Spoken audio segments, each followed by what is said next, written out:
Communist सरकार अब इन बौद्धों को अपने नियंत्रण में लेने की कोशिशों में लगी हुई है।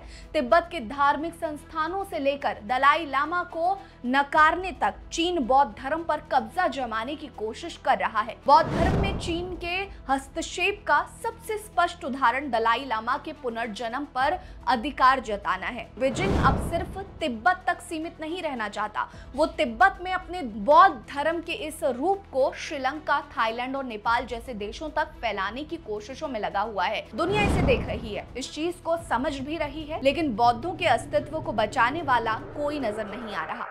चीन में बौद्ध धर्म की आबादी 4 करोड़ के आसपास है, जो चीन की जनसंख्या के करीब 4% हिस्सा रखता है। चीन के किंघई, सिचुआन और तिब्बत में बौद्ध की आबादी सबसे ज्यादा है। ये वही एरिया है जिसमें चीन ने अपना प्रभुत्व तो जमा लिया, लेकिन यहाँ के बौद्ध लोग चीन को अभी भी पूरी तरह से स्वीकार कर नहीं पाए हैं। नास्तिक चीन की कम्युनिस्ट सरकार अब इन बौद्धों को अपने नियंत्रण में लेने की कोशिशों में लगी हुई है।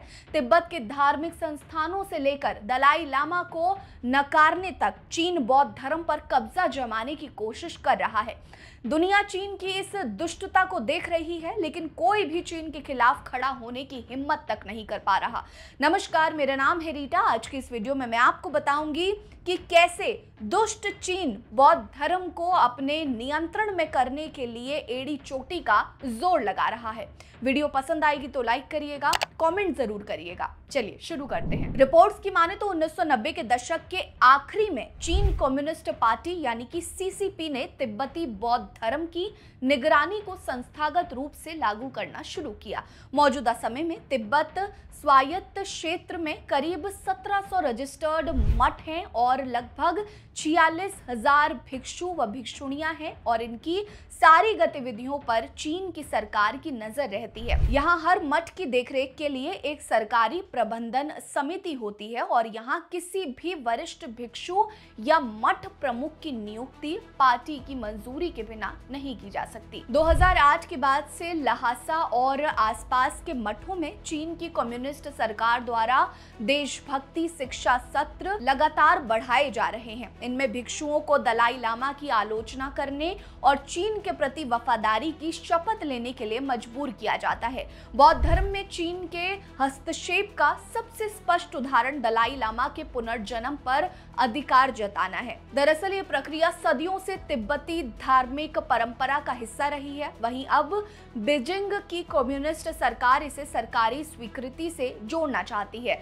रिपोर्ट बताती है कि बीजिंग का ये कदम इस सोच को दर्शाता है कि अगर वो उत्तराधिकार को नियंत्रित करेगा तो तिब्बती पहचान के प्रतीक दलाई लामा को बेअसर किया जा सकता है। चीनी सरकार 1951 में तिब्बत पर किए गए अपने कब्जे को शांतिपूर्ण मुक्ति बताती है। वहां की सरकार मीडिया, स्कूल की किताबें और संग्रहालयों में भी यही दोहराया जाता है कि चीन ने तिब्बत को समांती धर्मतंत्र से मुक्त कराया। मीडिया रिपोर्ट्स की माने तो बौद्ध धर्म का विरोध चीन मठों के जीर्णोद्धार और विकास में किए जा रहे खर्च को भी अपनी उदारता के रूप में प्रस्तुत करता है। यहाँ तक कि चीनी सरकार के कई सरकारी अभियानों में बौद्ध भिक्षुओं को नाचते हुए दिखाया जाता है, जहाँ वो चीनी कम्युनिस्ट पार्टी के प्रति कृतज्ञता व्यक्त करते नजर आते हैं। चीन ये सब दिखाकर दुनिया को ये बताने की कोशिश करता है कि तिब्बती अब खुशहाल हैं और चीन के आभारी हैं।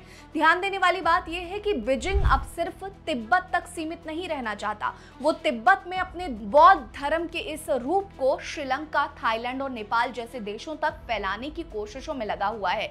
दुष्ट चीन इन देशों में अंतर्राष्ट्रीय बौद्ध सम्मेलनों की वित्तीय मदद देता है और उन विश्वविद्यालयों को सहयोग करता है जो उनके विचारों के अनुरूप शोध कार्य करते हैं। चीनी कम्युनिस्ट पार्टी का उद्देश्य है कि चीन को बौद्ध विचारधारा का नया वैश्विक केंद्र दिखाना और दलाई लामा जैसे नेताओं के अंतर्राष्ट्रीय प्रभाव को कमजोर करना, और ये लगातार सेंधमारी का काम कर रहा है। आपको बता दें कि तिब्बत का संघर्ष अब धार्मिक नहीं बल्कि राजनीतिक वैधता का सवाल बन गया है। चीनी कम्युनिस्ट पार्टी का असली उद्देश्य बौद्ध धर्म की मूल भावना को नष्ट कर उसे चीनी विशेषताओं के साथ ढालना है, ताकि किसी भी धार्मिक संस्था की निष्ठा उनकी पार्टी से ऊपर ना जा सके। बौद्ध धर्म को दबाने और दलाई लामा के अस्तित्व को नकारने में चीन जी जान से जुटा हुआ है और इसके लिए काफी बड़े स्तर पर तैयारी कर रहा है। नास्तिक चीन हर तरह से बौद्ध धर्म को अपने कंट्रोल में लेना चाहता है। दुनिया इसे देख रही है, इस चीज को समझ भी रही है, लेकिन बौद्धों के अस्तित्व को बचाने वाला कोई नजर नहीं आ रहा। आपको हमारी ये वीडियो कैसी लगी कमेंट करके जरूर बताएं।